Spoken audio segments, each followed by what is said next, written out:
এই যে এই কথাগুলো পরপর পরপর পরপর দেখুন ভারত বিরোধী বিভিন্ন কথাবার্তা। এবারে এটা যে শুধু কথাবার্তায় যে সীমিত রয়েছে এরকম নয়, আমরা একটা অ্যাক্টিভিটিও লক্ষ্য করতে পারছি বিভিন্ন সীমান্তে, ভারত বাংলাদেশ বিভিন্ন সীমান্তে সেই অ্যাক্টিভিটিও কিন্তু লক্ষ্য করতে পারছি।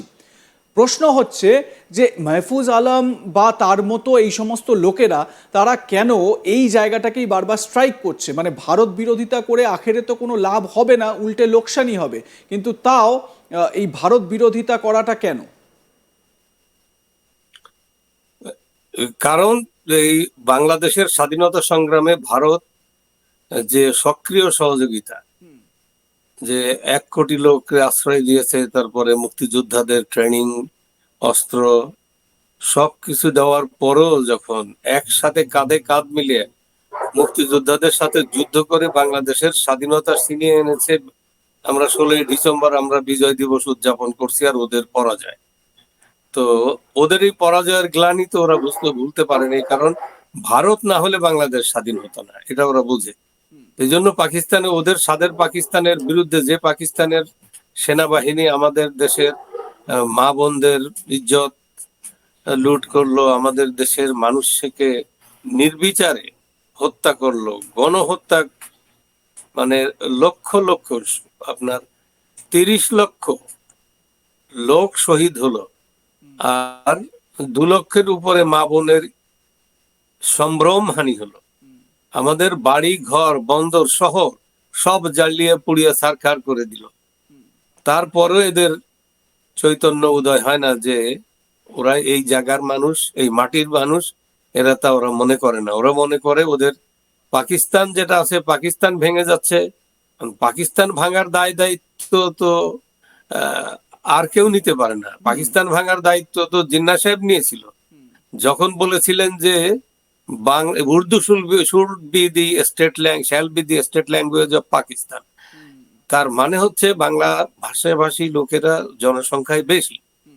সেই বাংলাদেশে দাঁড়িয়ে 48 সালে জিন্নাহ সাহেব যখন বলেন, তখন বাংলাদেশের মানুষ তো রেডান্ডেন্ট ফিল করে যে আমরা তাহলে কেউ না। তখন বাংলার মানুষ রুখে দাঁড়ায়। সেই থেকে যেমন ভাষার আন্দোলন, তারপরে তারা বুঝতে পারলো যে এই ভাষা শুধু না, আমাদের এই পাকিস্তানে থেকে লাভ হবে না, তখন তারা আস্তে আস্তে ধীরে ধীরে পর্যায়ক্রমে প্রত্যেকটা স্তরে গিয়ে পাকিস্তান ওফেন্সে গেছে, আর এরা ডিফেন্সে, এরা প্রতিবাদ করেই গেছে। এক পর্যায়ে এই প্রতিবাদ আস্তে আস্তে আস্তে আস্তে মানুষের একেবারে ঘৃণা যখন একেবারে একদমই একদম চরমে, তখন নির্বাচন, সেই নির্বাচনে যেখানে পাকিস্তানের প্রধানমন্ত্রী হওয়ার কথা বাংলাদেশের নেতা শেখ মুজিবের, সেখানে তাকে ইনভাইট না করে, তাদের উচিত ছিল প্রেসিডেন্টের যে শেখ মুজিবকে আগে প্রধানমন্ত্রী হিসাবে ওথ নেওয়া, তারপরে কনস্টিটিউশন অ্যাসেম্বলি বসা।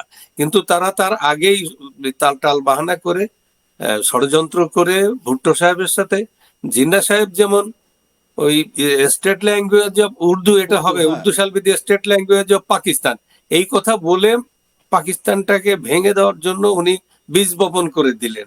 আর লাস্ট মুহূর্তে পাকিস্তানের জনপ্রিয় নেতা, পাকিস্তানের বিরোধী দল না, পাকিস্তানের মেজরিটি পার্টির নেতা নির্বাচিত, তাকে যখন ক্ষমতা দিল না, তখন ভুট্টো সাহেব এবং ইয়াহিয়া এবং তার সামরিক জান্তা, তারা এক হয়ে যখন জনগণের ম্যান্ডেট তারা উপেক্ষা করলো, মানে জনগণের ম্যান্ডেটটাকে তারা বিধ্বস্ত প্রদর্শন করে তারা সামরিক অভিযান চালালো বাংলার নিরীহ মানুষের উপরে, ঘুমন্ত মানুষের উপরে। যুদ্ধ যখন মানুষ নামে, সেই রকম ট্যাঙ্ক, কামান, তারপরে যে ফাইটার জেট, এইগুলো নিয়ে সাধারণ মানুষের উপর রাতের অন্ধকারে আক্রমণ করে। তো এইগুলো দেখার পরেও যারা এই বাংলাদেশের যারা পাকিস্তানের প্রেম থাকে, তাদের আপনি কি করবেন? তাদের তাদের আর অজুহাত খোঁজার দরকার নাই, তারা না। এখানে এখানে শয়তান। শরীফ সাহেব, এখানে একটা ন্যারেটিভ কোথাও তৈরি করা হচ্ছে। আপনি জানেন যে পাকিস্তানে বিভিন্ন রকম, মানে এখন তো যেহেতু সোশ্যাল মিডিয়া এত সক্রিয় এবং সোশ্যাল মিডিয়ায় খুব সহজে বার্তা প্রেরণ করা যায়, সোশ্যাল মিডিয়ায় রিলস বানানো হচ্ছে, শর্টস বানানো হচ্ছে, বা ভিডিও সেখানে পাবলিশ করা হচ্ছে, যেখানে এই বার্তা দেওয়া হচ্ছে যে আগে যা হয়েছিল হয়েছিল, সব ভুলে যাই, বাংলাদেশের যারা জনতা, বিশেষ করে মানে এখানে স্পেসিফিকভাবে বলতেই হবে বাংলাদেশি মুসলিম যারা রয়েছে তাদেরকেই স্পেসিফিক্যালি পাকিস্তানের তরফ থেকে এই ভিডিও বার্তায় বলা হচ্ছে ওরা আমাদের ভাই, আগে যা হয়েছে সেগুলো সব ভুলে যাব, আমরা আবার একসঙ্গে একটা সুন্দর সম্পর্ক গড়ে তুলব। এই যে ন্যারেটিভ তৈরি করা, এই ন্যারেটিভটায় পা দেওয়া তো একটা ফাঁদে পা দেওয়ার মতো। মানে মোহাম্মদ ইউনুস বা এই যে মাহফুজ আলমের মতো নেতারা, তারা তো বাংলা ভাষায় কথা বলছেন। এই বাংলা ভাষার অধিকার প্রতিষ্ঠিত করার জন্যই তো এই দেশটার গঠন। তাহলে এরাও তো বাংলা ভাষায় যখন কথা বলছে, তাহলে এরা এই বাংলাভাষী দেশটার বিরুদ্ধে কেন যাচ্ছে?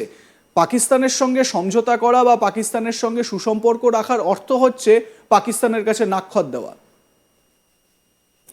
শুধু তাই নয়, আপনি দেখবেন রিসেন্টলি তারা বাংলাদেশ বেতারে তারা শুরু করছে, উর্দু অনুষ্ঠান শুরু করছে। এখানে ওই পাকিস্তানি স্টাইলে সঙ্গীত হচ্ছে, কাওয়ালি হচ্ছে, যেগুলোর সাথে বাঙালিরা একেবারেই পরিচিত না।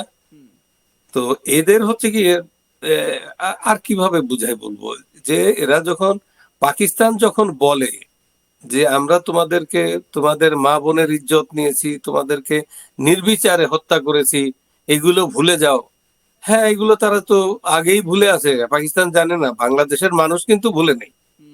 বাংলাদেশের আমি বলবো 90% মানুষ ভুলে নেই তাদের সেই ক্ষত।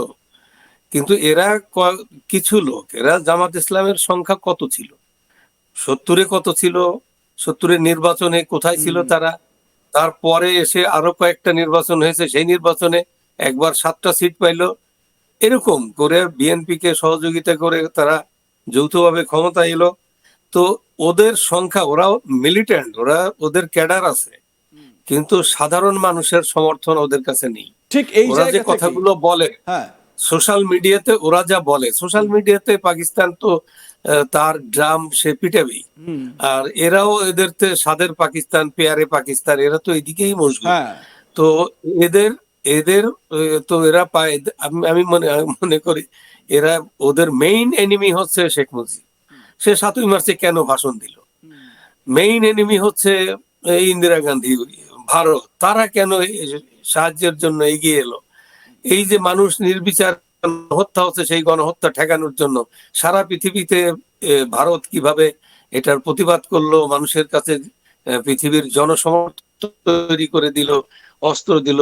তা না হলে তো এই পাকিস্তানি জল্লাদদের তো সহজে সাধারণ মানুষ পারতো না ওদেরকে কাবু করতে। তো এদিক দিয়ে যেমন আওয়ামী লীগ, যেমন শেখ মুজিব, তেমন ভারত, এরা একই পাল্লায় এরা মাপে, যেরা হচ্ছে একই এনিমি।